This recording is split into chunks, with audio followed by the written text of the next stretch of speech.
IELTS ലിസണിങ്ങിൽ നമ്മളെ സഹായിക്കുന്ന മറ്റൊരു ഹെൽപ്പിംഗ് ഫാക്ടറാണ് പേഷ്യൻസ്. പേഷ്യൻസ് നമ്മളെ എങ്ങനെ സഹായിക്കാമെന്ന് ഞാൻ പറഞ്ഞുതരാം. അതായത് IELTS ലിസണിങ്ങിൻ്റെ ഇടയിൽ നമുക്ക് ചില ശബ്ദങ്ങൾ കേൾക്കും ഇടയ്ക്കിടയ്ക്ക്. Now it's time for you to look at question number 1 to 10. Now it's time for you to look at question number 30 to 40.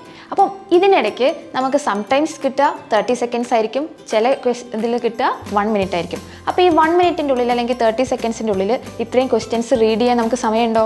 ഇല്ല. അപ്പോൾ നമ്മൾ എങ്ങനെയാണ് വായിക്കുക? ഓടിച്ച് വായിക്കും അല്ലേ? എന്നാൽ ഈ ക്വസ്റ്റ്യൻസ് ഒക്കെ മുഴുവൻ വായിച്ചിട്ടുണ്ടാവോ? അതില്ല. അപ്പോൾ നമ്മൾ അവിടെ ചെയ്യുന്നത് ഒരു ബിഗ് മിസ്റ്റേക്കാണ്. So what to be done? എന്താ നമ്മൾ ചെയ്യേണ്ടത്? നമ്മൾ അവിടെ ആ മിസ്സിംഗ് വേർഡ് ഏതാണ് എന്ന് പ്രെഡിക്റ്റ് ചെയ്യാനുള്ള വായനയാണ് നമ്മളപ്പം റീഡ് ചെയ്യേണ്ടത്. ഓക്കെ, അപ്പം ഇവിടെ ഒന്നുമില്ലെങ്കിൽ അതൊരു കോട്ടേജിൻ്റെ പേരായിരിക്കും, അല്ലെങ്കിൽ വല്ല റൂം നമ്പറോ അങ്ങനെ എന്തെങ്കിലും ആയിരിക്കും. ചെറിയ സിംഗിൾ വേർഡ്സ് അല്ലെങ്കിൽ 1 or 2 വേർഡ്സിൻ്റെ ക്വസ്റ്റ്യൻസ് ആണ് അവിടെ ഉണ്ടാവുക. അപ്പം ഈ മിസ്സിംഗ് വേർഡ് കണ്ടുപിടിക്കാൻ IELTS ലിസണിങ്ങിൽ ഏറ്റവും ഈസി ആയിട്ടുള്ള നമ്മളെ ഹെൽപ്പ് ചെയ്യുന്ന ഒരു ഘടകമാണ് പേഷ്യൻസ് എന്ന് പറയുന്നത്.